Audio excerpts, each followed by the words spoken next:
Carta à Rainha Louca. Esse livro aqui,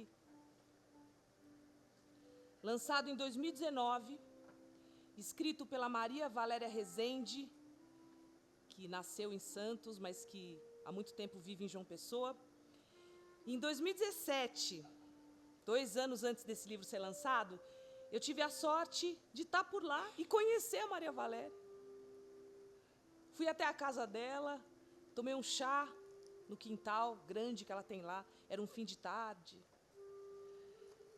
Ela me falou que estava escrevendo um romance novo e que muito tempo antes ela tinha encontrado uma carta verdadeira em Lisboa, nos arquivos ultramarinos, uma carta do século XVIII, de uma mulher se defendendo de uma acusação falsa feita pela coroa portuguesa. Ela me contou isso, falou que estava escrevendo um romance, adaptando essa carta. Ela falou isso, acendeu um cigarro, ela gosta de fumar um cigarro, mas ela gosta... Ela me olhou assim e falou: "Você não quer fazer uma peça desse livro que eu estou escrevendo? Você não quer fazer uma peça desse livro que eu estou escrevendo?" Ela já trazia dentro dela um desejo de levantar do papel uma história que ela ainda estava inventando, uma história que ela ainda estava preenchendo as lacunas do tempo que tinha deixado de rastro só uma carta arquivada. Ela queria levantar essa história nesse chão aqui.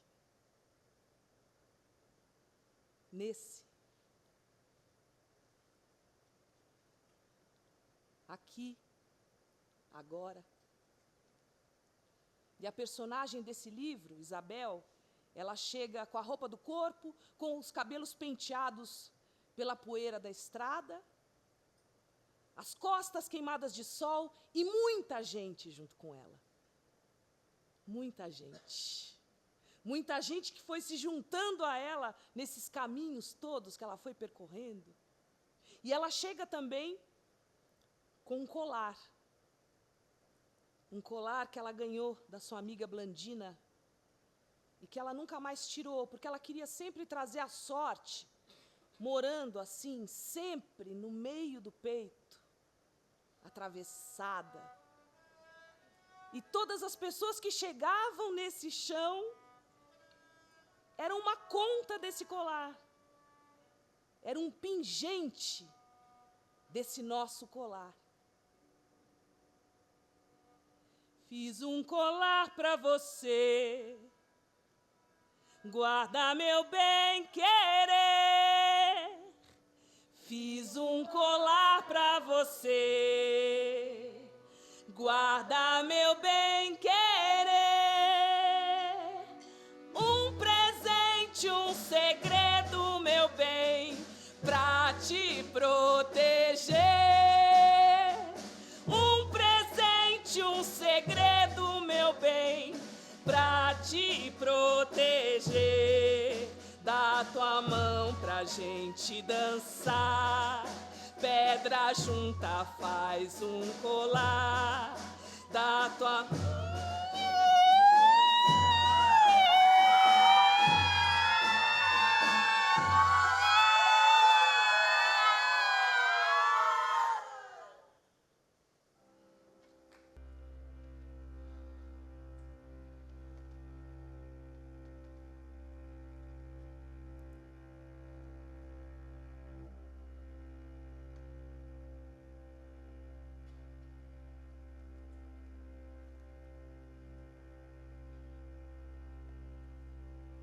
Perdoai,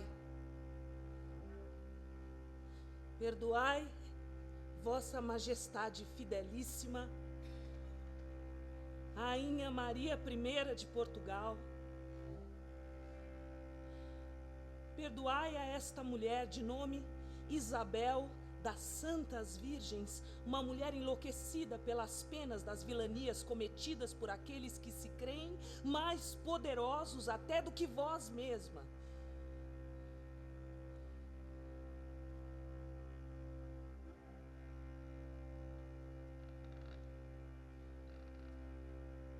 Perdoai por interromper vossas orações e vossos atos régios, tão urgentes para o vosso reino e para o reino de Deus. Perdoai por interromper com os relatos de meus sofrimentos de mínimo relevo para com vossa majestade. Escrevo agora, Senhora, a pedir-vos dádiva e graça. Assim começo essa carta. Uma carta endereçada à Rainha Maria I de Portugal, conhecida como Maria Louca. Cá estou, presa neste pequeno cubículo, minha terceira prisão. E nessa carta, contarei como se deu cada uma delas. Estamos no ano de 1789, Brasil, colônia. Escrevo agora, Senhora, a pedir-vos dádiva e graça. Por louca e desobediente, encarceraram-me aqui, neste recolhimento da Conceição, um convento no alto das colinas da cidade de Olinda. Olinda, conhecida por sua beleza e pelo fausto ostentado em outras eras. Bela cidade, que a mim, porém, não delicia, pois quase só a vejo recortada pelas grades da única e estreita janela desta minha cela, de não mais de uma braça quadrada. Escrevo agora, Senhora, a pedir-vos dádiva e graça. Trazida encarcerada aqui há longo tempo, a fim de aguardar que alguma nau de carreira me leve a Lisboa para ser julgada pela corte do reino, pois aqui na colônia regem as leis, mas não o júri. Aguardo algum navio que me leve a Portugal para ser julgada por um crime que me foi assacado. Um crime que me foi infligido injustamente. Mas aqui me esqueceram. E é para que me recordem que vos escrevo, Senhora. Escrevo agora, Senhora, a pedir-vos dádiva e graça, pois tem vós se juntando as coisas, indicados se podem. A primeira é serdes rainha, ornada de cetro e coroa, que ordena o bom e o justo, acima de nobre plebeu. Senhora de todos que habitam bastidão de vossas terras, imenso é vosso domínio, onde o sol nunca se põe. Daqui do alto da cidade de Olinda, pela minha janela, e por um jogo de corpo que me faz alcançar alguns novos ângulos, eu posso ver o mar.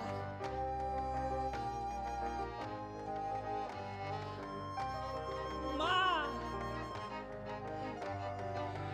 Acompanho com as vistas alguns navios de vossa frota que a Portugal vão e vem, que vem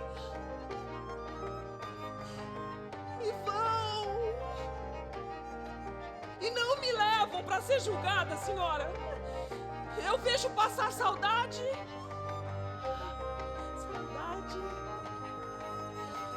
Flor do Mar, Santa Helena e Madalena e Rosa, me leva, me leva,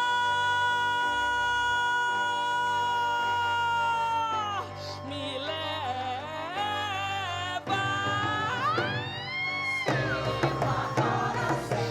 Nenhuma delas me alcança, Senhora. E de tanto gritar, as mulheres que vivem entre as paredes desse confinamento disseram-me lunática, tomando-me por histérica, ou mesmo possessa por um demônio. Mas digo eu, que mais loucas, enganadas, se preparem que não são elas, e se deixam prender, maltratar e gozar como ovelhas caladas, criaturas se submetem. Loucas, tolas, sim, são as que jamais gritam. Escreva agora, Senhora, a pedir-vos dádiva e graça, pois quem vós se juntam duas coisas, e de raro se podem a segunda é serdes mulher, fadada a sofrer e chorar, pois ainda que augusta rainha, nem por isso menos mulher. E por tudo que tendes passado, capaz de saber como clama, capaz de saber como grita a alma de outra mulher. Muito tenho hesitado em escrever-vos, Senhora, pois bem sei que mesquinhos são os infortúnios que hei de vos relatar, se comparados aos trabalhos régios que desde vossa régia infância certamente tendes passado. Pois rainha sois, mas nem por isso sois menos mulher. E sofrer e chorar é o quinhão de todas as filhas de Eva, não obstante sua condição neste mundo, porque em todas as condições, aqui nessas colônias, em África, nas Índias, na China, no reino, no vasto real, ou na mais pobre aldeia do vosso império, capaz de saber como clama. estão submetidas às leis dos homens, que muito mais duras são para as fêmeas. Capaz de saber como grita, Pois todos os seus pais, irmãos e maridos e filhos e varões quaisquer, clérigos ou seculares, só as querem para delas servirem-se para dominá-las como aos animais brutos e faz. capaz de saber como grita a alma de outra mulher.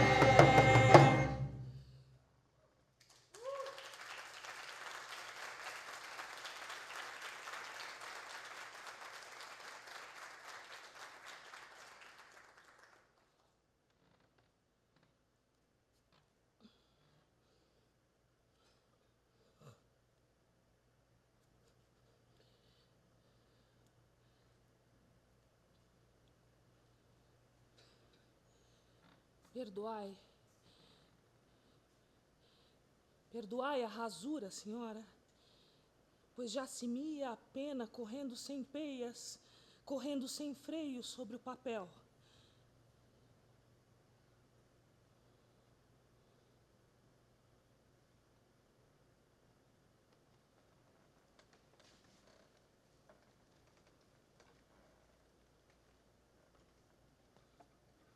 Prosseguirei escrevendo nas folhas rasuradas, não por desrespeitosa para com vossa majestade, mas sim por pobre e humilhada que vivo, mulher, destituída de bens, dada por doida, e sem estar mais em vida nem meu pai, nem meu amigo Gregório, nem o bastardo Diogo de Távora, vivo assim sem haver varão que me assegure alguma proteção. Coisa que parece necessária às condutas impostas pelos próprios homens, mas que a mim é tido como um insulto. Eu vivo destituída de tudo, senhora, senão de meus pensamentos, minha fé, minha honra e 2 cuias de papa de milho que me são entregues todos os dias. Quando fui trazida para cá, para o recolhimento da Conceição, no começo, há 2 anos, eu vivia como numa solitária, sem que essa porta jamais se abrisse, nem de dia, nem de noite, sem quase ouvir palavra a mim dirigida, sem quase ver ninguém, senão por uma mulher trazida a esta casa e a este país, escravizada. Uma mulher de nome Basília. Basília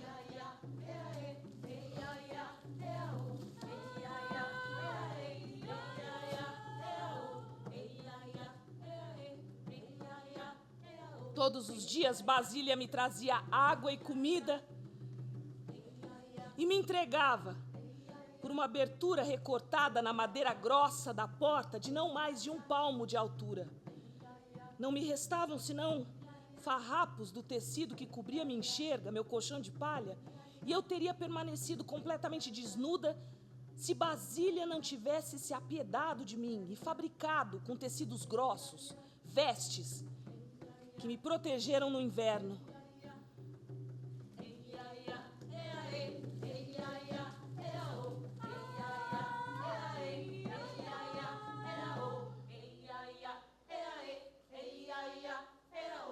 O mau odor que exalava das minhas feridas e de toda a sujidade do meu corpo e de tudo ao meu redor, o mau odor era tanto que prontamente afastava qualquer passante da minha porta. Vivíamos assim, senhora. Em 1789, em vossa colônia, nós, mulheres encarceradas, pobres, brancas, sem dote para casar-se ou para tornarem-se monjas nos mosteiros, sem dar-se em matrimônio como penhor de alguma aliança, sem se querendo tampouco vendê-las, sem se podendo comprá-las, nada valem. Ainda menos se algum varão as desonrar à força.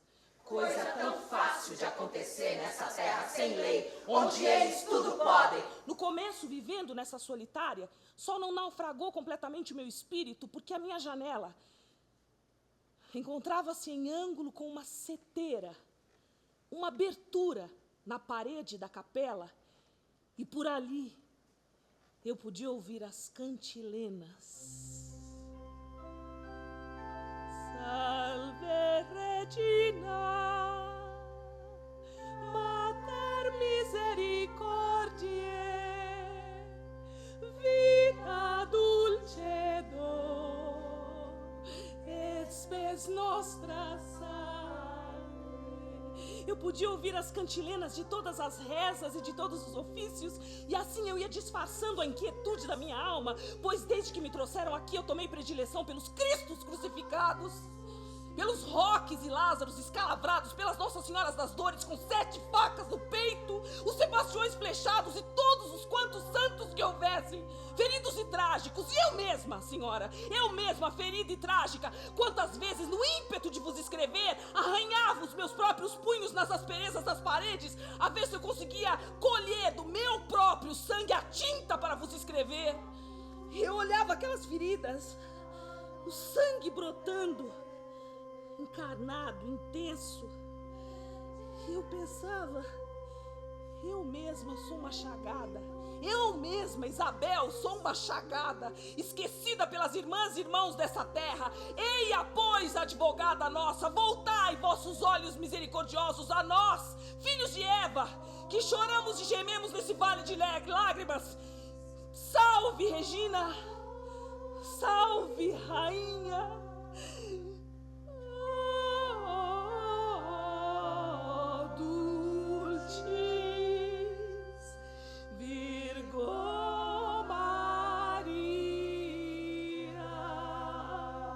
Se me favoreciam os ventos a trazer pela seteira o proferir de palavras, eu podia acompanhar a passagem dos meses, dos anos, com ciclos litúrgicos e manter algum juízo na minha cabeça. Eu marcava a passagem do tempo na cal da parede, com riscos feitos pelas minhas próprias unhas. 1 ano, 2 anos,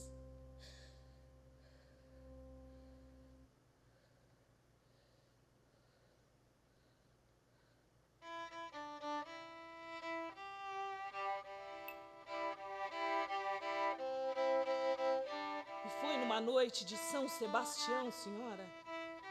Uma noite de São Sebastião. São Sebastião mandou as chagas de Cristo que vão me curar. São Sebastião, o santo flechado que passei a preferir entre todos, conforme cresciam minhas próprias chagas e meu próprio sofrimento. E foi ele, não foi à toa que foi ele mesmo, São Sebastião, quem veio ao meu auxílio justamente na véspera da sua festa. São Sebastião mandou. Era 19 de janeiro e eu tinha prometido passar a noite toda em vigília, rezando com ele, a casa toda adormecida, só eu velando. Quando eu olhei pela janela e vi um clarão de fogo, eu vi uma fumarada subindo da capela e comecei a gritar como louca pela janela e pela abertura da porta: fogo! Fogo! Fogo! Até que me ouviram. Acudiram a apagá-lo, evitando a tempo que se consumisse o templo de Deus. E por gratidão, abriram aquela porta e finalmente me libertaram.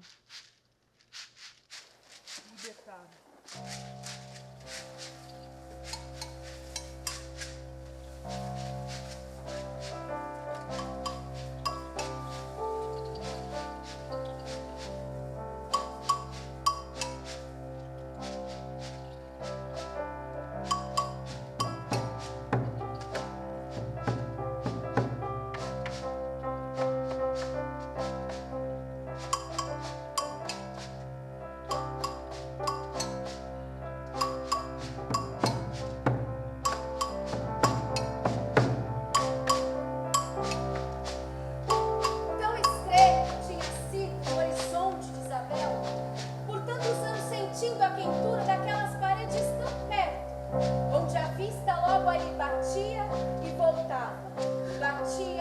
voltava curta, sem poder se estirar mais longe. Nem pra fora, nem pra dentro, revoando em círculos, como um passarinho havia pouco engaiolado, apagando-se em cegueira, que ao sair por aquela porta pareceu-lhe tão imenso espaço daquele corredor, que tomou-lhe a vertigem e caiu ao chão. Basília conduziu Isabel, quase que arrastando-se como uma trouxa de trapos imundos, até debaixo de uma fonte que brota no pomar do recolhimento e que corre por entre as árvores no riacho de águas limpas.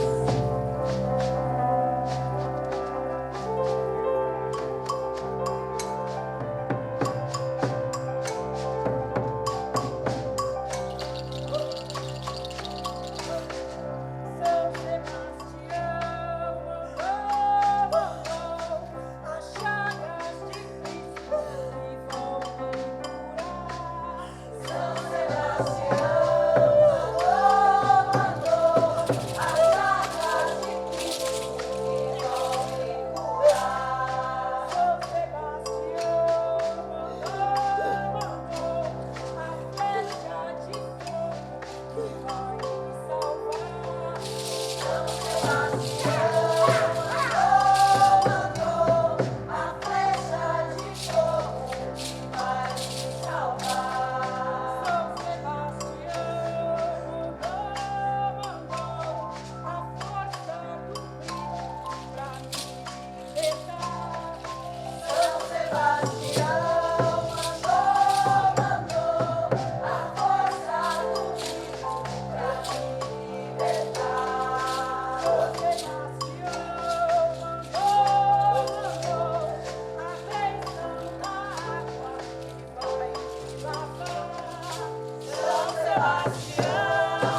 senhora,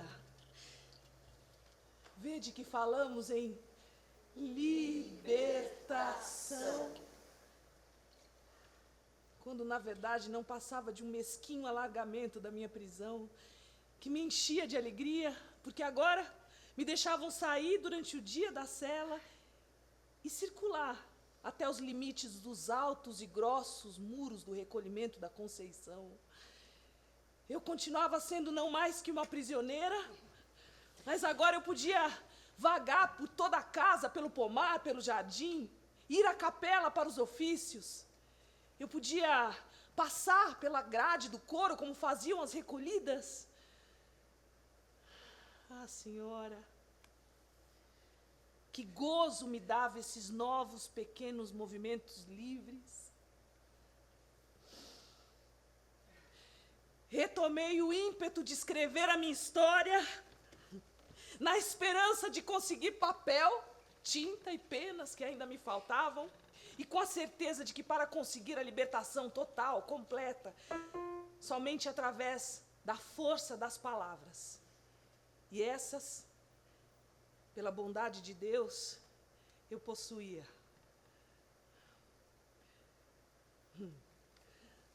Pus-me, então, a atuar no cuidado das galinhas e de outras aves também, a ver se eu conseguia arrancar de algum ganso penas que me servissem. Quão difícil que era agarrar uma gança e arrancar-lhe as penas mais velhas e fortes, de tão arraigadas que já estavam em seu corpo. E eu assim, ainda tão fraca de tantos anos de fome e de enfermidades. Ah, senhora, como a busca pelas coisas mais simples para aqueles dotados de posse e poder custa uma vida de sofrimento para uma pobre condenada como eu. Senhora, muitas semanas, muitas, e um sem fim de picadas. Picadas de ganso. Custaram-me as boas penas que agora possuo e com as quais vos escrevo, majestade. Talvez vos aguce a curiosidade em saber como eu, tão pobre e despossuída, logrei meios para obter coisa tão preciosa para vos escrever como este papel.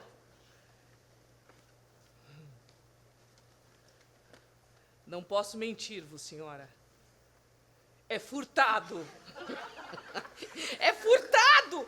É furtado todo o papel em que vos escrevo e hei de vos escrever, porque de outra forma, uma mulher tão pobre, despossuída, sem bens, sem dote, sem família, sem destino, sem nada, poderia lograr meios para obter coisa tão preciosa, senhora, tão preciosa quanto essas folhas de papel. Eu sabia que no recolhimento da Conceição havia muito papel, mas onde eu haveria de obtê-lo, eu não sabia onde escondiam todo esse papel. Então, noite após noite, eu passei a caminhar pelos corredores do claustro, caminhando na escuridão, passando pela porta das recolhidas, a porta do quarto das recolhidas, com os pés descalços para disfarçar os passos, tateando na escuridão, a ver se eu conseguia encontrar algum fundo falso em que eu pudesse encontrar papel. Mas era em vão, senhora. Eu nada consegui encontrar. Até que finalmente, senhora, eu consegui penetrar nos cômodos reservados para as abadesas e as monjas regentes, e lá eu encontrei todo o papel que eu desejava. Eu peguei 2 maços e corri para minha cela como que flutuando de ventura. E noite após noite eu voltava para aquele mesmo lugar e pegava mais e mais papel, até que eu fui escondendo e substituindo por papel toda a palha do meu colchão. Eu imaginava que, tendo farto papel e penas de qualidade, eu poderia escrever a minha história. Mas faltava-me ainda a tinta. Como nunca me falhava minha Santa Isabel a lembrar-se dessa sua Isabel das Virgens, foi ela quem veio ao meu auxílio, justamente na véspera da festa da sua visitação. Eu caminhava, pensativa, pelos corredores do claustro, quando eu vi caminhando na minha direção a monja bibliotecária, carregando nos braços uma alta ruma, uma alta pilha de livros. Ai. Quando eu vi todos aqueles livros no chão, assomou-me um desejo de ler. Eu vi que ela se distraía e agarrei rapidamente qualquer um daqueles livros, escondi embaixo do meu avental e fiquei ali no chão enquanto ela não voltasse para os seus aposentos.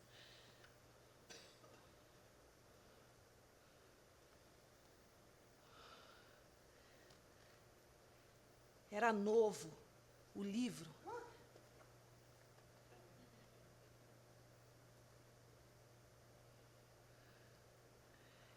Era novo o livro. O dorso tão liso e suave, sem nenhum vinco que denunciasse algum leitor anterior. E na capa, em letras douradas, eu li: Lunário Perpétuo. Lunário Perpétuo. Um belo nome que me fez ficar assim longo tempo a mirá-lo e a cismar o que queria dizer. Lunário Perpétuo. Já na minha cela, tremendo, depois de tanto tempo sem tocar nenhuma escrita, eu finalmente abri, pela primeira vez, aquele livro. Ah, Senhora, quão gracioso é o encontro das palavras quando se juntam assim em sentenças inteiras. E era tanto conhecimento que trazia aquele livro.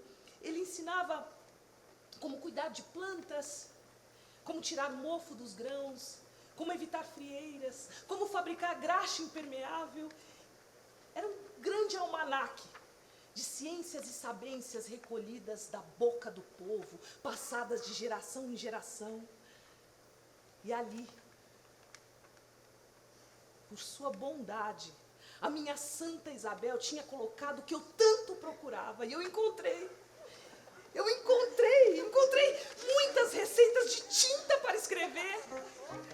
E me entreguei aos estudos dos ingredientes que eu poderia encontrar ali no recolhimento da Conceição. Pó de carvão.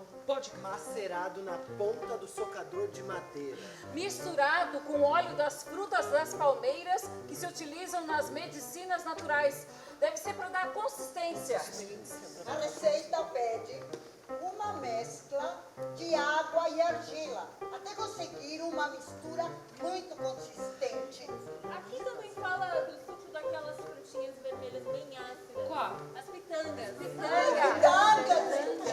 Veja aqui, ó, outra indução recomenda diluir em água excremento de pássaros para dar maior firmeza na letra no papel.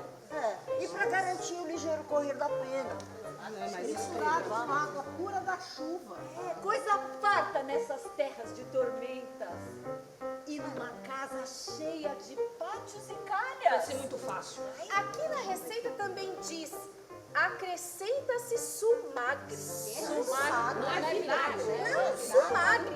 Ó, ou casca verde das nozes, ou mesmo noz de galha. A noz de galha que eu conheço é essa aqui, ó. Infelizmente, Tomou-me o desânimo nesse momento, senhora, porque eu sabia que todas essas plantas não vingavam aqueles estróficos. Agora, sei lá, talvez uma outra. Aqui, ó. Aqui no meu fala que A casca da romã é maravilhosa, a casca da romã. Romã, sim, é fecunda e generosa nesses trópicos e aqui nesses quintais também. E fáceis, porque as Fáceis. irmãs fazem refrescos para as visitas. E para se ter mais maciez na tinta, é necessário uma pitada de açúcar e um pouco de perfume de cravo da Índia. Porque isso faz com que o mofo não aconteça e não estraga a tinta. Mas a ela, Isabel, muito trabalho custou encontrar as desejadas e vigiadas romãs, colhê-las no seu ponto certo de madurez, destroçá-las em pequenos fragmentos e depois cozê-las longamente. Tudo isso em segredo, como uma alquimista. Mas ela só conseguiu uma tinta rala e sem brilho que não lhe agradava, Não gostei. né? Mas que a fez continuar persistindo com entusiasmo atrás de tinta ainda mais bela. Nem as pitangas, nem as romãs serviram aos seus propósitos. Agora, que coisa, não, senhora? Como as coisas mais simples podem custar uma vida de sofrimentos a uma pobre condenada como ela. Como eu. E a saga de Isabel, testando ingredientes, buscando inúmeras receitas, finalmente encontrou repouso quando a tão sonhada tinta pôde nascer de uma madeira rara que há por aqui.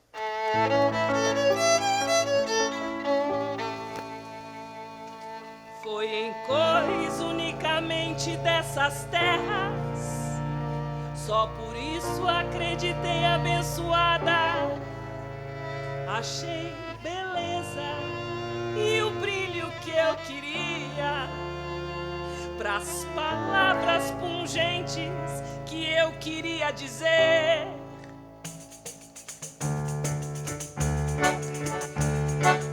Tirei de madeira rara que há por aqui, madeira rara que há nas terras aqui. Embora digam que foi abundante nas terras aqui, não mais que madeira rara por aqui. Madeira madura havia mais por aqui, que hoje é mar de cana que há por aqui.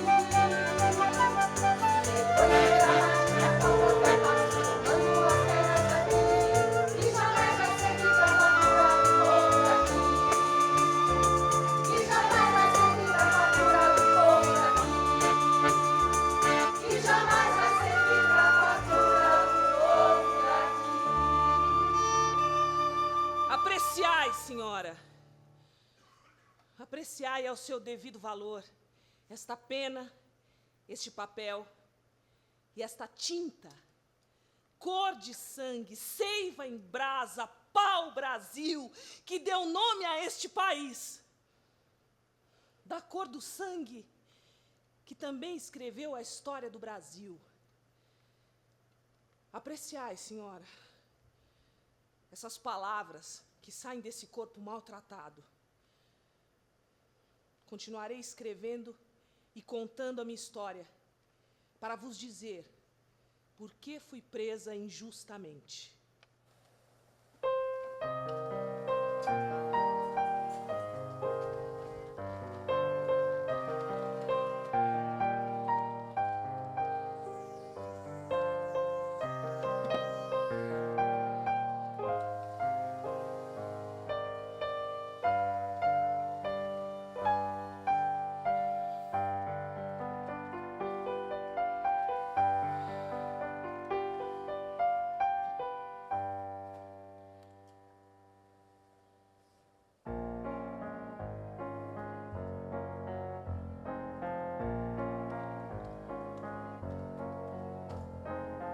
São duas imagens antigas retidas na minha memória. A primeira são dois pés calçados em velhas pantufas embaixo da franja esfiapada de uma saia castanha. Minha mãe, pra onde a senhora vai? Eu já fui, minha filha, atravessei o oceano com seu pai, carregando um mar de esperança e eu venho em você. A segunda imagem de dois mares ondulantes. Um próximo feito de canas verdes de açúcar tocadas pelo vento, formando ondas. E um outro mar ondulante mais distante, feito de água mesmo, verdes azuis, o mar da Bahia, a espraiar-se no amplo horizonte. Prepare-se, mulher Mariana. Dom Afonso, Antunes de Castro, se casará com uma prima para se apossar de terras e aceitou que o acompanhasse para além mar. Para onde, Américas, para a terra Brasil. Tivesse meu pai ficado em sua aldeia ao norte de Portugal, pobre sim teria sido, mas de uma pobreza em território conhecido, e não uma pobreza em terras alheias. Longe nos toca Antônio. Só saberemos no fim da jornada, Maria. Partimos em um grande barco a cruzar o oceano. Mas antes mesmo que pudéssemos calcular a métrica de distância, fomos surpreendidos por uma tempestade em alto mar.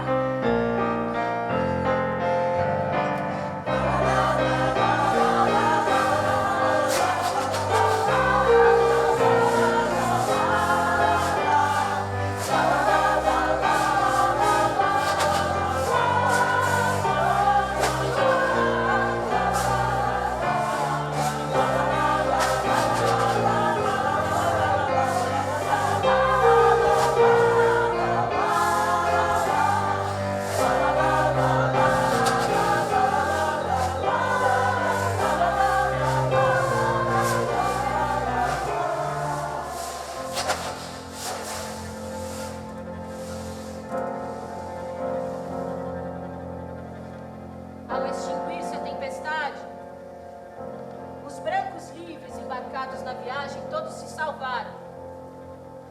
Já os negros africanos vindos trancados nos porões, desde Cabo Verde levados às Américas, pereceram quase todos, engasgados pelas águas do mar.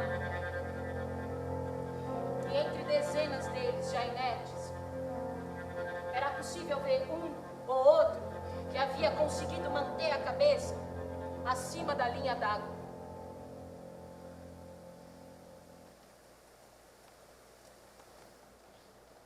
Assim, por anos a fio, décadas, muitas das milhares de vidas negras arrancadas de seus territórios em África, embarcadas, escravizadas para as Américas,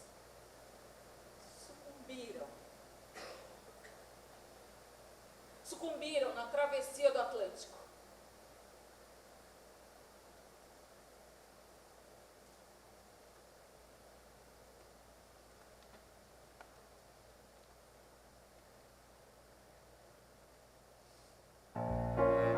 Os marinheiros puseram-se às pressas a lançar os recém-mortos ao mar. E nem sequer tinham examinado um a um para saber se havia alguma esperança de vida a eles.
Já temos sob nossas vistas terras quentes de novo. Brasil.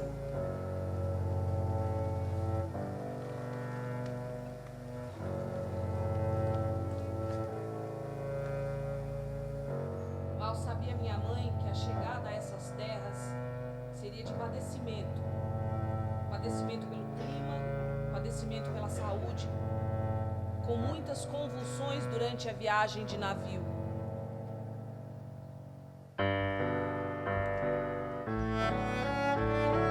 Foi um dia de Santa Isabel, com a festa da visitação, que eu pude partir exultando em vida. Isabel, Mariana, Antônio, Gregório.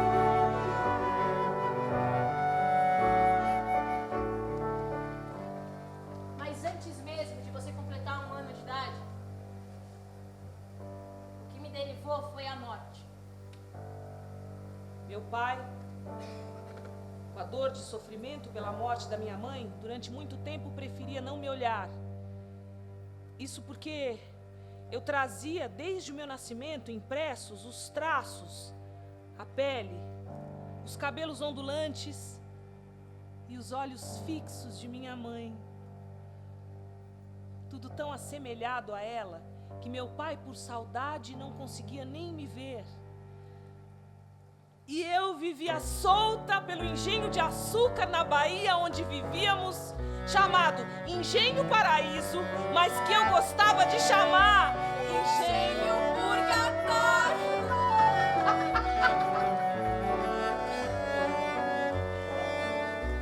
Ora, ora, ora. Até que a mocinha está a vestir-se bem aprumada para a filha de um chefe dos homens de armas. Deixe-me ver como preenche o contorno das vestes ao caminhar. Caminha. As ordens, Senhora.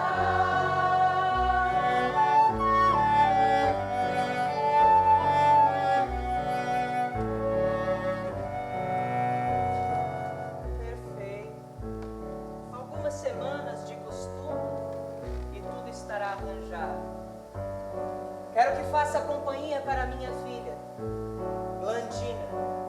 Percebo que ela se sente solitária sem alguém de sua idade para interagir. Amanhã, tome assento em nossa casa. Mandarei instalar uma rede no quarto de minha filha para que lá você possa pousar. Quantos anos você tem? 10.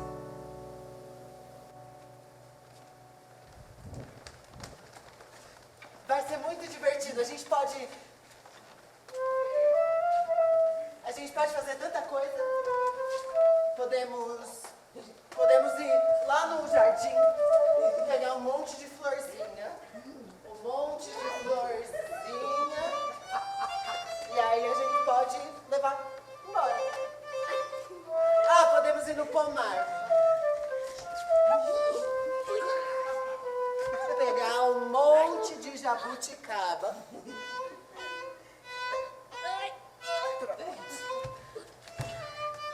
E podemos dar para os bichinhos comerem. Eu gosto de descer o riachinho que beira o descampado. Aposto que você não conhece lá. Claro que eu conheço. Eu conheço tudo, tudinho por aqui. Nunca te vi aqui fora. Tem gente que diz que você vive doente. Mentira. Eu sou muito saudável, tá? Quer ver?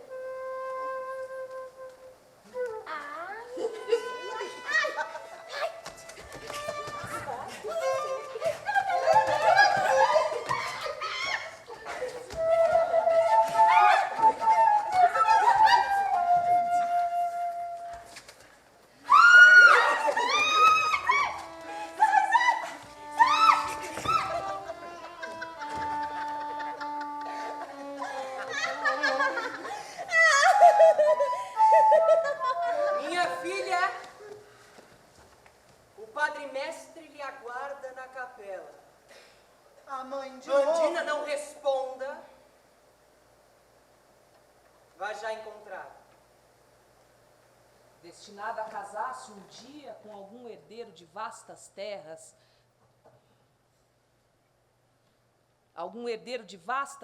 que interessassem a seu pai, Blandina precisava ser preparada para o bom desempenho nas visitas. E para isso contrataram um padre-mestre para ensiná-la a ler e a escrever. A Blandina pouco interessava as lições aplicadas. Muito se distraía. Já Isabel ficava escondida, com um pedaço de carvão, escrevendo na palha da espiga de milho. O padre-mestre logo percebeu e começou a voltar sua atenção a ela, exigindo zelo nos estudos. Mal sabia ele o tesouro e a salvação que me concedia, e o quanto haveria de me servir aquele saber, a leitura e a escrita.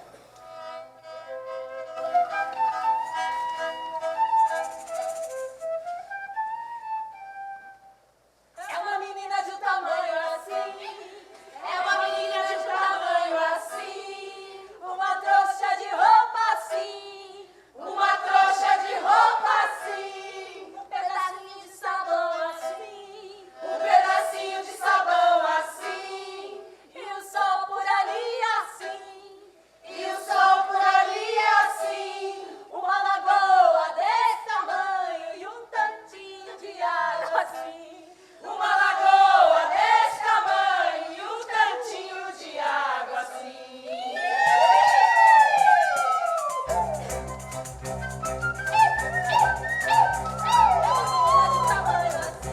É uma menina de tamanho assim, uma trouxa de roupa assim, uma trouxa de roupa assim, um pedacinho de sabão assim, um pedacinho de sabão assim, e o sol por ali assim.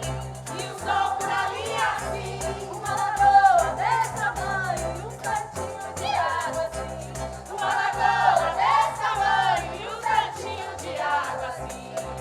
Lava a lavadeira, a roupinha de passear.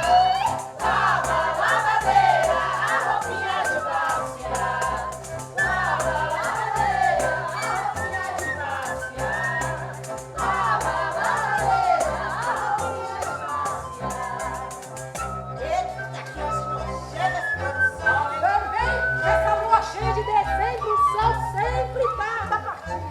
Mas é ótimo que dá pra secar, a roupa, lavar, o mesmo dia. Até que veio hoje. Pouca roupa, não. Do jeito que Dom Afonso não para em casa, queria saber onde que ele coloca tanta roupa suja.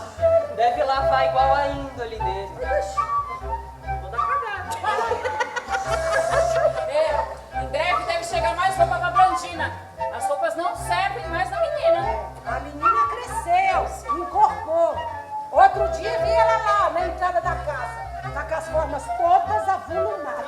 Eu falei pra Isabel e Blandina o que minha avó costumava dizer, pra tomar juízo, que por aqui tem muito olho varão que passeia por curvas femininas. Eu já falei com todas as letras para elas tomar cuidado com os perigos dos machos brutos. Machos brutos. Infelizmente não demorou muito para que eu compreendesse o que isso significava. Logo comecei a me deparar quase sempre com o Desejo dos homens. No olhar fixo de João Diabo. João Diabo, um capataz encarregado dos açoites e dos castigos aos escravizados. João Diabo, cujo apelido muito lhe agradava. Um dia desses eu fui Um dia desses eu fui até o pomar colher umas frutas. Quando de repente me me vi vi agarrada, apertada e derrubada no chão daquele homem abominável que foi ocupando as suas mãos em desafivelar os cílios. Logo me lembrei de algumas palavras que eu escutava da boca de algumas mulheres, mas que eu não sabia o que significavam.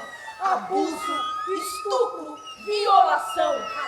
Rapidamente eu percebi o que estava para acontecer. E no E no desespero, desespero eu golpeei com os meus pés entre as pernas dele com toda a minha força e corri.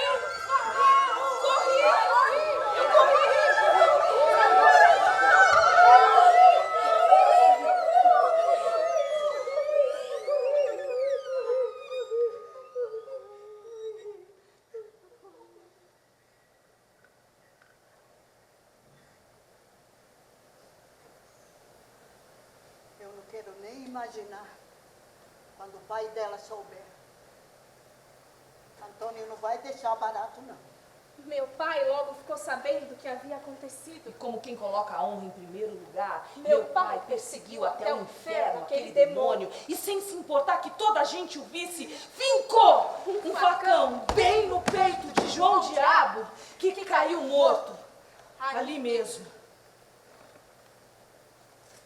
Crime de morte assistido por várias testemunhas. Antônio não teve outra alternativa senão partir para outras terras. Pela primeira vez, vi meu pai com os olhos úmidos de lágrima. Senti sua mão sobre minha cabeça e minha fronte recebeu o único beijo que jamais me deu.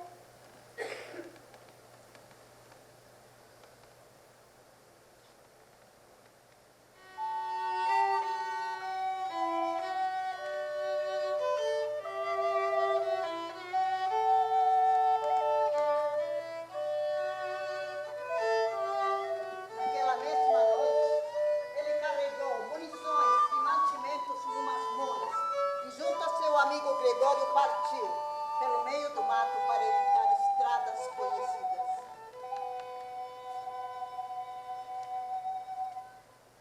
A ninguém ocorreu explicar-me que aquela partida seria para nunca mais. E assim eu continuei crescendo, sozinha, sem a minha mãe e agora também sem o meu pai. E pela primeira vez, eu fui entendendo cada vez mais algo que me acompanharia para a vida toda. Era eu e o mundo.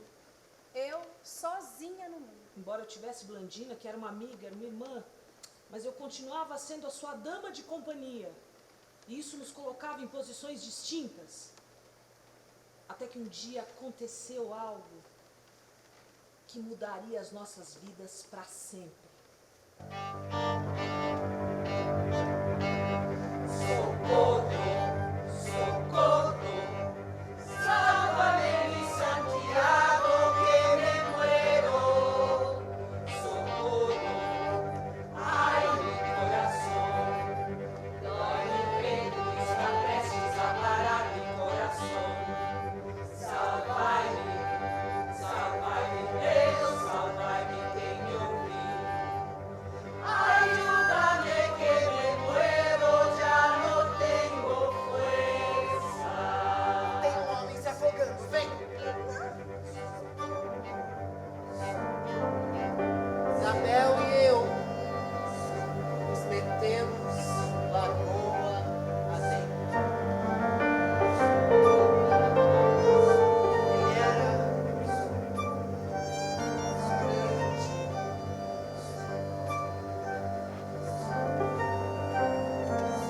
éramos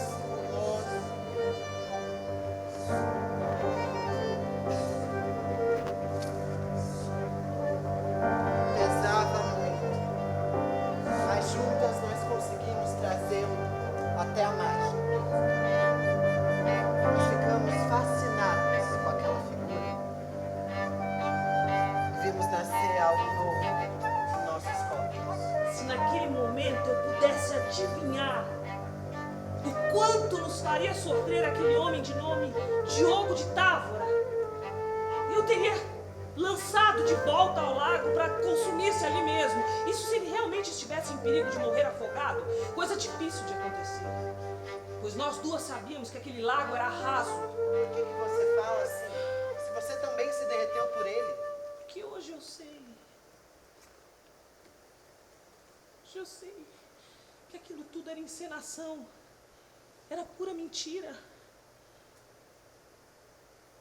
Mas não era exatamente Diogo e as suas virtudes o que remexia as coisas dentro de nós. Arrepiava os pelinhos dos Arrebitava os biquinhos dos peitos. Era mais uma sensação nova de mistério, fuga, perigo. E de prazer, de desejo.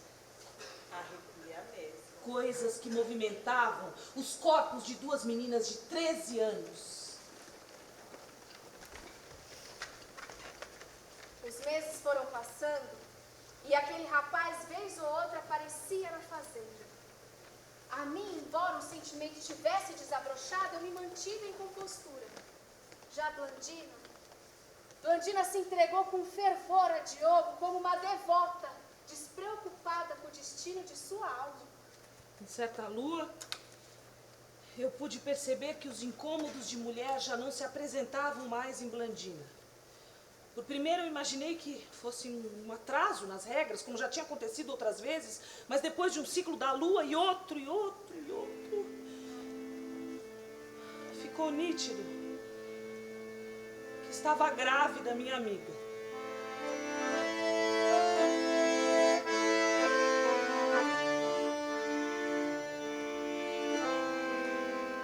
Adoeci de aflição, pois na mesma hora eu soube quem era o culpado.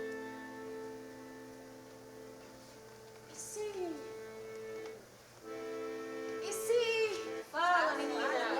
E se me aflige o sono? Casca de mulungu, fervida com as folhas secas.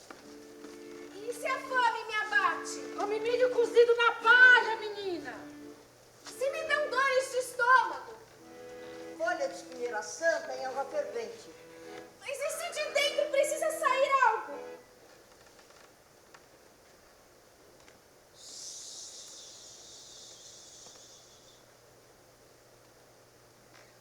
Não é para qualquer uma que eu explico que é saída. Veja você, é só uma menina. E Deus te livre das desditas. Aqui estou de lavadeira, mas sou mesmo rezadeira. O meu nome, Benedita. Eu preciso que a senhora me ajude a expelir o que de dentro precisa sair. Ela me olhou com um olhar próprio de quem prefere lidar com as plantas do que com as pessoas, e eu sustentei a mirada, fazendo ela acreditar que o ventre cheio era meu.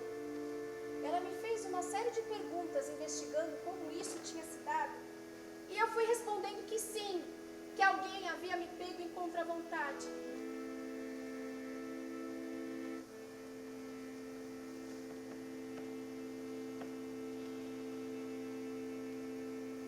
Essas aqui, você faça em plástico e aplique nas partes íntimas e no ventre.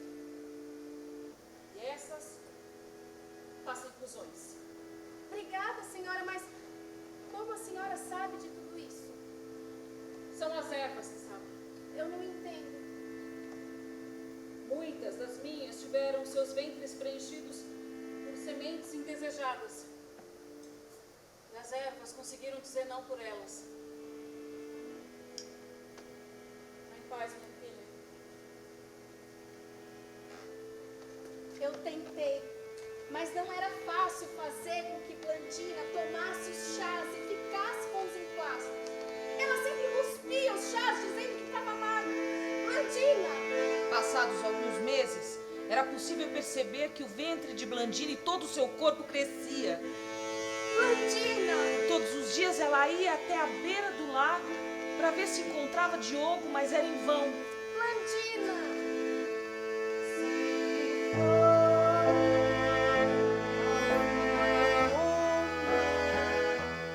Lá mesmo te hei de buscar.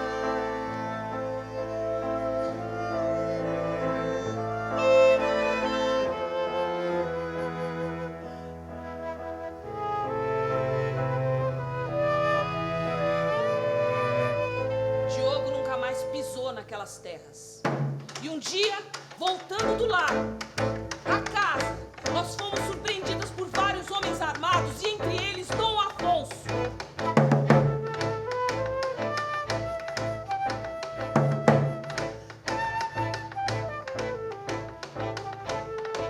Dom Afonso, pai de Blandina, tinha tomado ciência do estado da sua filha e ali mesmo nos agarrou e nos açoitou sem piedade.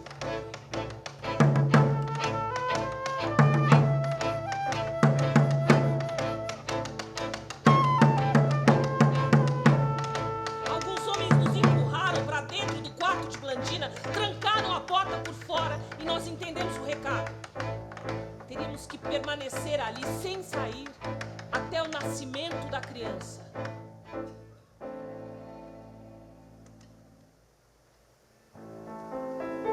dia nos entregava um pouco de alimento e água. E em troca, devolvíamos 2 gamelas com nossos excrementos. Minha primeira prisão. O tempo e as horas eram lentas ali naquele quarto, mas logo eu me dei conta que poderia ter alguma contagem de tempo observando o crescimento da barriga de Blandina. 6 meses. 7 meses. 8 meses. 9 meses.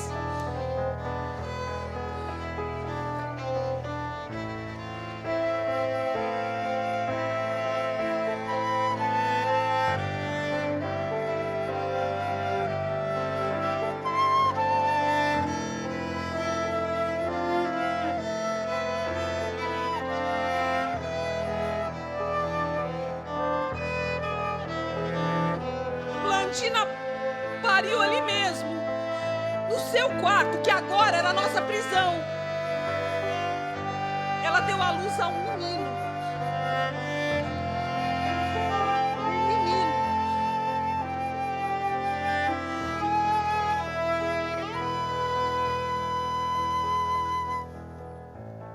Desde a primeira vez que vi aquela criatura, me enchi de angústia em imaginar o triste fim que ela poderia ter. Um dia, de repente, aquela porta bruscamente se abriu e por trás dela surgiram 2 homens. Eu não sei dizer, explicar, mas naquele momento eu senti uma dor no peito, como algo já mostrando um amor nascido por aquela criatura, por aquele menino, levado sabe Deus para onde. Eu olhei para Blandina e ela permanecia com o olhar fixo em direção ao teto. Ela tinha os olhos secos, sem lágrimas. Blandina tinha agora o ventre vazio e isso me fez pensar que eu nunca mais conseguiria contar o tempo naquele quarto. Passados alguns meses, de um dia para o outro, tudo mudou naquela casa e nas nossas vidas.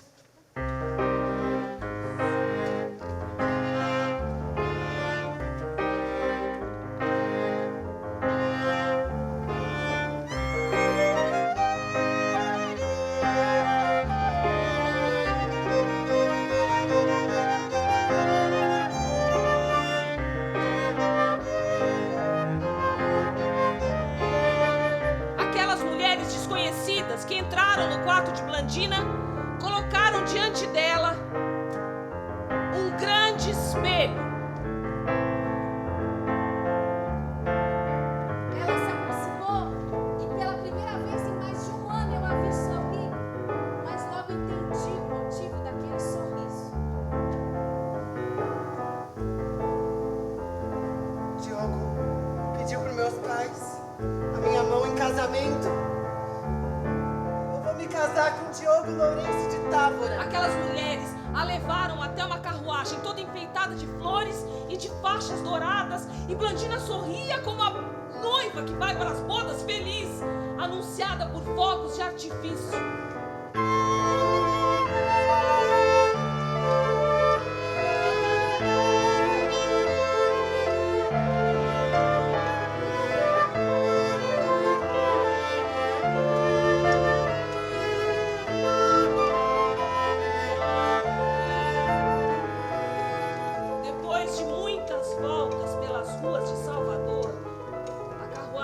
Parou em frente aos portões da capela do Mosteiro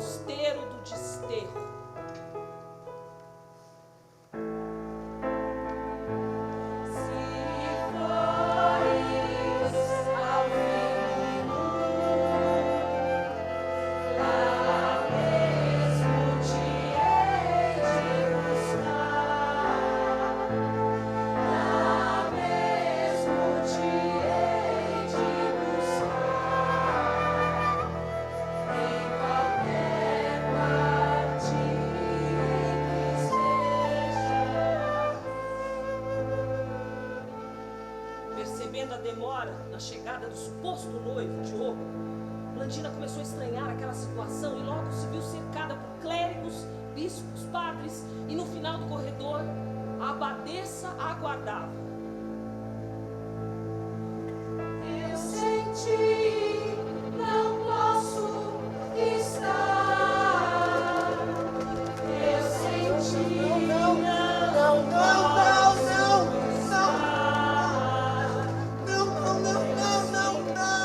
Mesmo de longe eu vi quando os portões se fecharam, engolindo Blandina para dentro.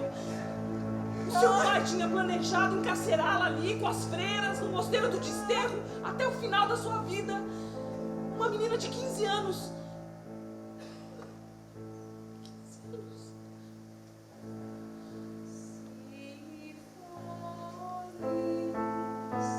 Ao fim do mundo, lá mesmo te hei de buscar.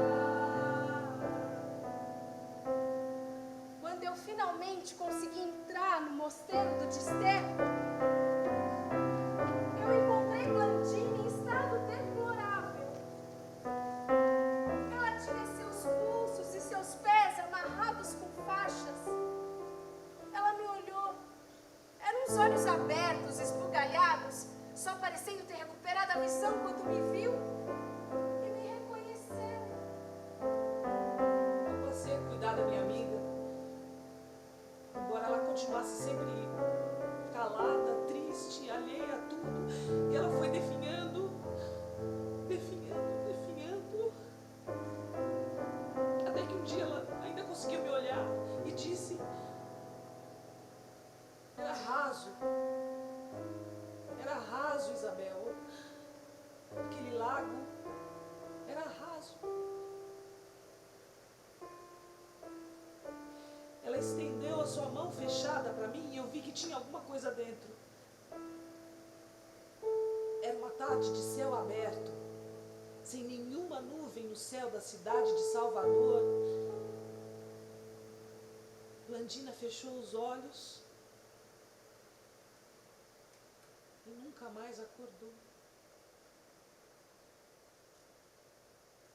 Eu abri a sua mão e vi que tinha um papel amassado, escrito com letras trêmulas. Para ti, minha única amiga, Isabel. E do lado do papel, um colar de contas, um rosário. Uma menina de 15 anos, senhora. 15 anos. A mesma idade que eu e vós tínhamos no ano de 1750, e vós, certamente, por serdes rainha de Portugal, celebrava com festas, procissões, bailes, e nós, aqui em vossa colônia, chegávamos a essa idade com medo, solidão, abandono. Blandina chegou aos 15 anos com a morte final, e eu com a morte em vida.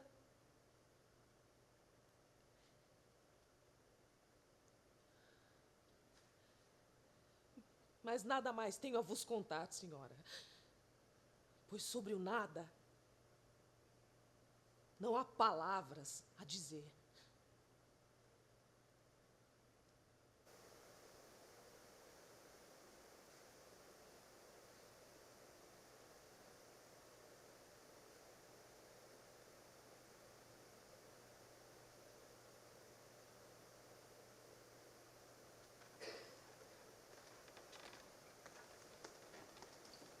Isabel partiu levando uma pena, tintas, papéis, algumas roupas e o colar que havia recebido de sua amiga Blandina e que agora ficava inseparável do seu peito. Para onde eu haveria de ir, senhora? Para onde eu haveria de ir?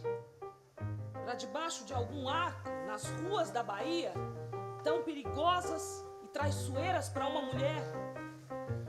Isabel pensou, e por mais que soubesse que era um crime, não viu outra alternativa para sobrevivendo nas ruas e a de se disfarçar com trajes masculinos.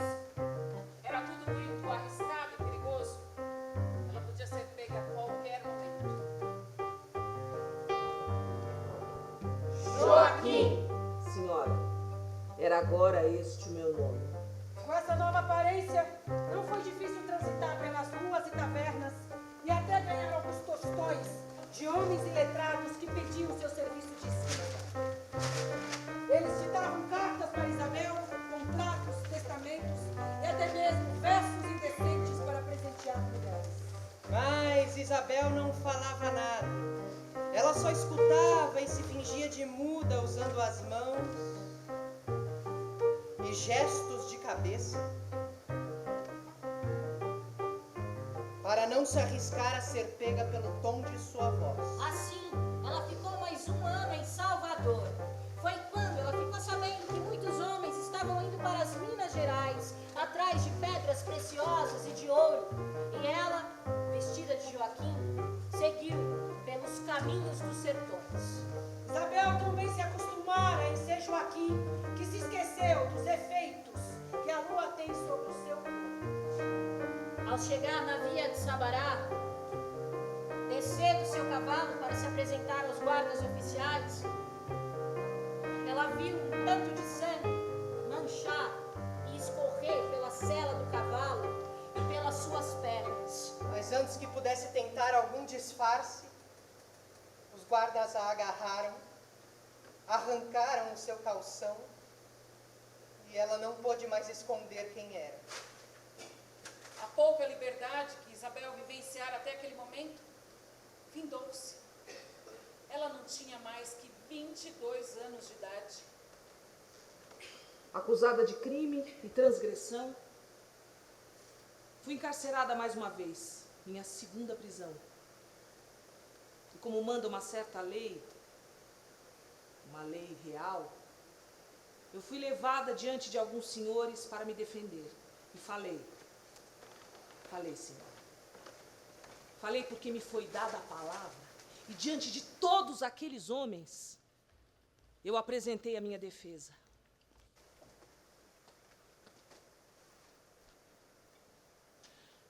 Aqui, diante de vós, me apresento Isabel das Santas Virgens.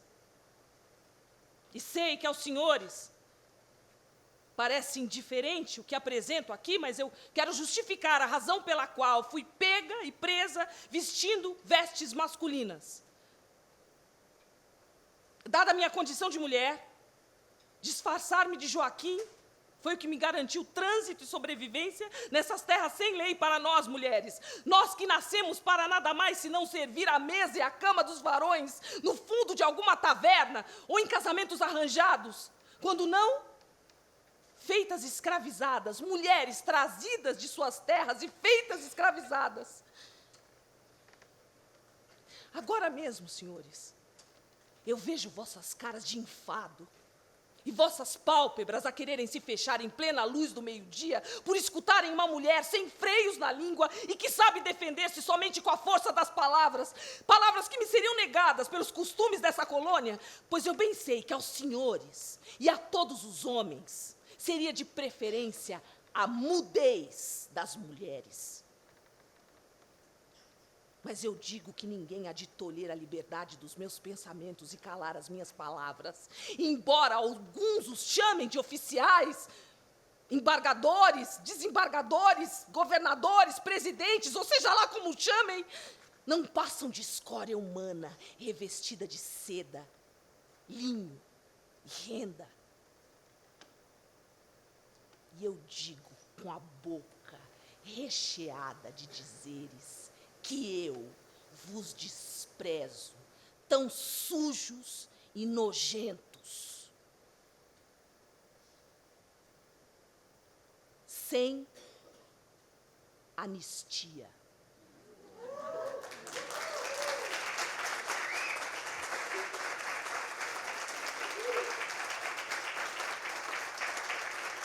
Falei, senhora. Como vos falo agora e conto como nós, mulheres dessa colônia somos usadas e abusadas por aqueles que detêm o poder e que nunca, por nada desse mundo, são capazes de abrir mão dele. Eu vos conto, senhora, sem dissimulação nem mentira, embora muitos o digam, e eu mesma muitas vezes o creia, que vós sabeis de tudo isso. Pois que aos grandes desse mundo, como sois vós, rainha de Portugal, pouco importam nós que nada temos. Assim como os indígenas massacrados e roubados, e os africanos trazidos à força de suas ricas terras, para morrer em meio ao mar oceano de águas revoltas, ou serem explorados em mares de cana verde de açúcar, Sacrificados todos em trabalhos desumanos, em nome da evangelização, glória de vossa coroa e da riqueza de seus nobres e do reino de Portugal.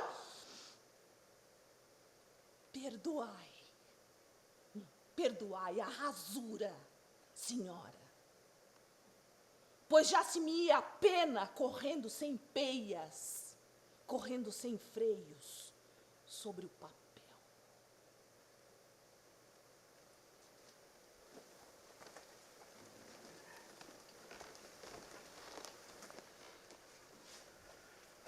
Após finalizar a sua defesa para aqueles senhores, Isabel foi levada para o porão e novamente trancada.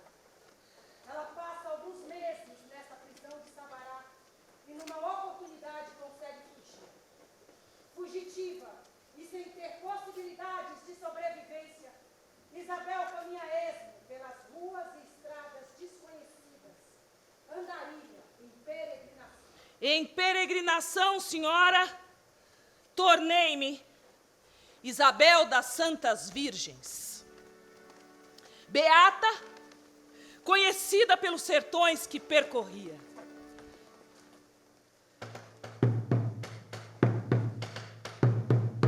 Bendito, bendito, louvado, louvado seja, ó Virgem pura e soberana.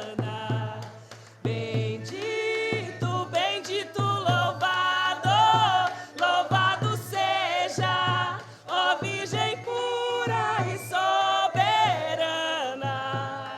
Os santos atraíam uma multidão. Em cada capelinha que paravam, vinha gente de todos os tipos, desde os mais ricos e poderosos até os mais pobres e humildes. Deus não permita que eu morra sem pagar o que eu prometi. Deus não permita que eu morra sem pagar o que eu prometi. Não demorou muito para que tantas outras mulheres se juntassem a esse bando de peregrinas. Umas mais novas, outras mais velhas. Todas seguiam juntas e protegidas com esse bando de caminhantes, ano após ano, por 2 décadas. As suas faces são amorosas, seu nome tá sentado na fula do Bogari. As suas faces são amorosas, seu nome tá sentado na fula do Bogari. Beatas peregrinas, entre um cântico e outro, nós entregávamos pequenos pergaminhos com dizeres, com frases, e em troca as pessoas nos entregavam alimento, coisas de pequeno valor, ou mesmo nos ofereciam pousada em suas casas. Bendito, bendito, louvado, louvado seja, ó Virgem pura e soberana. Bendito, bendito, louvado, louvado seja, ó Virgem pura e soberana. Deus não permita que eu morra sem pagar o que eu prometi. Deus não permita que eu morra sem pagar o que eu prometi. As suas faces são amorosas,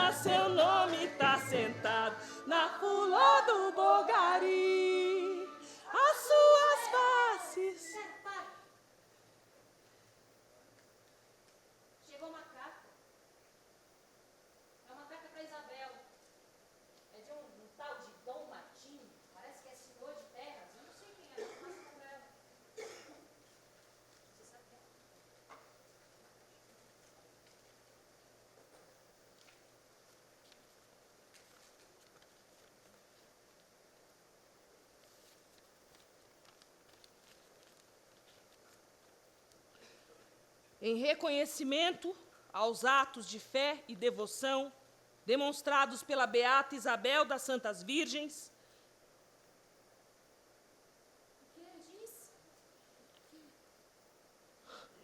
concedo-lhe uma de minhas propriedades de terra, já desbravada, contendo casa, amplo pátio, capela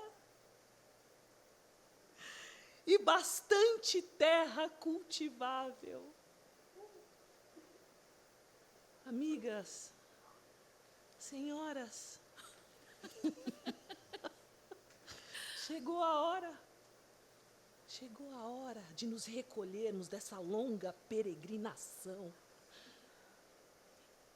e nos acomodarmos nessas terras que nos são doadas e gozar, finalmente, de toda a dignidade que nós merecemos. E findar os nossos dias quando chegar a hora de cada uma de nós.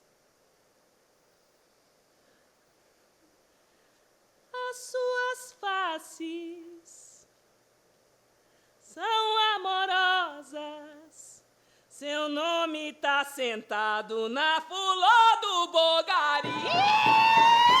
Suas faces são amorosas, seu nome tá sentado na fulô do bogari. As suas faces são amorosas, seu nome tá sentado na fulô do bogari. Naquela propriedade, todas as pessoas que acompanhavam Isabel na peregrinação puderam montar casa. E lá se estabeleceram com decência e modéstia. Do nascer ao pôr do sol, trabalhávamos, cuidando da terra, dos animais, plantando barro, colhendo fibras, cipós, tabocas. Assim íamos produzindo diversos objetos para o nosso próprio uso e para vender no armazém colado na porteira. O fruto do nosso trabalho era o suficiente para a nossa modesta vida e para atender tanta gente necessitada que parava na nossa porta, justamente muito bem recebida. A nossa fama de caridade chegou tão longe, tão longe, tão longe, que logo vieram ricas carruagens com homens ricos que jogavam suas moedas na caixinha da nossa capela. Certamente, homens arrependidos que queriam se redimir de seus pecados. Arrependidos. Eles preferiam doar para nós as suas esmolas do que depositar no cofre das igrejas, porque bem sabiam que os clérigos não eram assim, tão chegados à caridade. Fincamos o nosso estandarte na porteira da nossa fazenda. Um estandarte tecido e bordado com as nossas mãos. Era uma pequena ilha de paz, a nossa fazenda. Inspiradas pelo colar que ganhei de Blandina e que eu trazia sempre comigo, para trazer a sorte sempre atravessada assim, no meio do meu peito e do nosso peito. Cada pessoa que chegava ali, cada mulher que chegava naquela comunidade, cada pessoa que chegava naquele chão, ganhava um colar também. Fiz um colar pra você, guarda meu bem querer. Fiz um colar pra você, guarda meu bem querer. Um presente, um segredo, meu bem, pra te proteger. Um presente, um segredo, meu bem, pra te proteger. Dá tua mão pra gente dançar. Pedra junta faz um colar. Dá tua mão.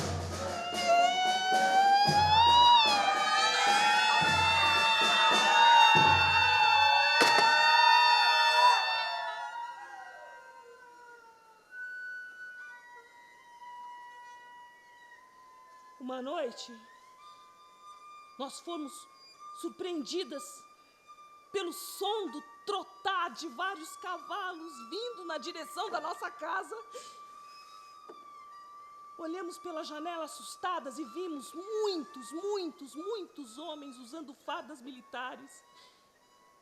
Eles cercaram a nossa casa, deram pancadas na porta, entraram derrubando tudo que viam pela frente. Arrastaram as mulheres pelos cabelos. Eu não sabia, mas havia contra mim uma acusação falsa de tentar criar um convento clandestino. Isso porque as doações que nós recebíamos na fazenda começaram a irritar a igreja, a irritar os poderosos. Aqueles homens fardados entraram na nossa casa me procurando, gritando pelo meu nome, chamando pelo meu nome. E eu disse,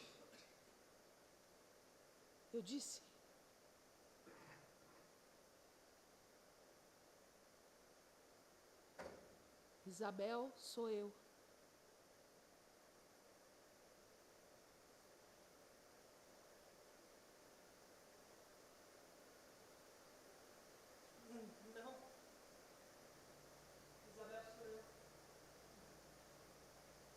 Não, Isabel, sou eu.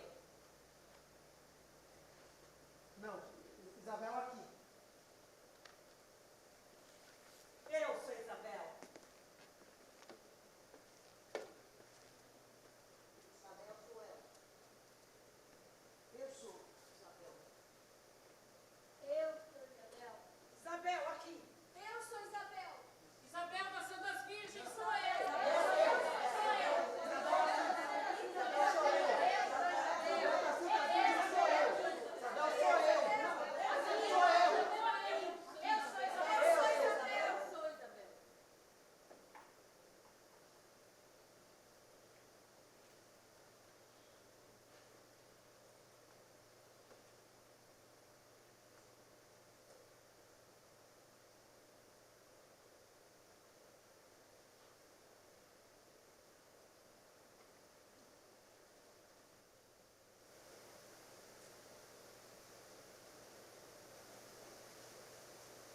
Isabel, sou eu.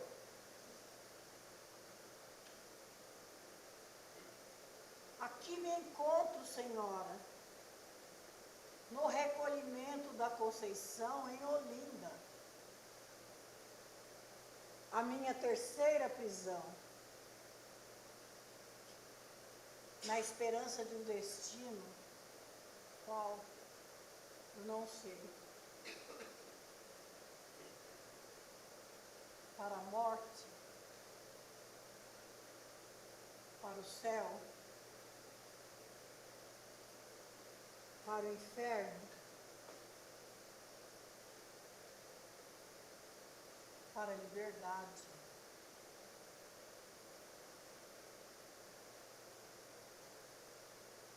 Eu não sei se estou delirando,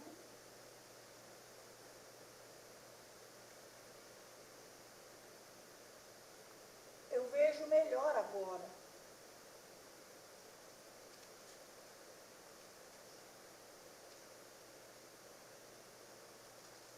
Pareço ver um barco que voa. E que voa cada vez mais alto.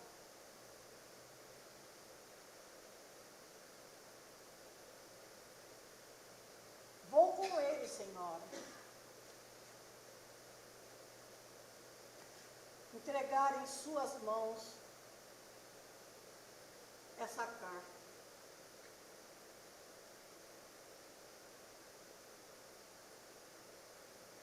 Me leva. Me leva. Me leva!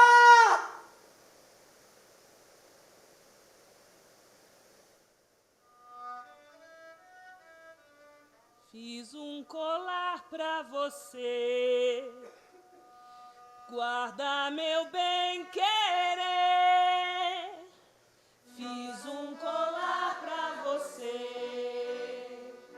Guarda meu bem querer, um presente, um segredo, meu bem, pra te proteger. Um presente, um segredo, meu bem, pra te proteger. Da tua mão pra gente dançar, pedra junta faz um colar. Da tua mão pra gente dançar, pedra junta faz um colar. A ciranda é corrente, é pingente de gente a rodar. A ciranda é corrente, é pingente de gente a rodar. Rodeia, rodeia, a roda vai te segurar. Rodeia, rodeia, a roda vai te segurar. Rodeia, rodeia, a roda vai te segurar. Rodeia, rodeia, a roda vai te segurar. Rodeia, rodeia, a roda vai te segurar. Rodeia, rodeia, a roda vai te segurar.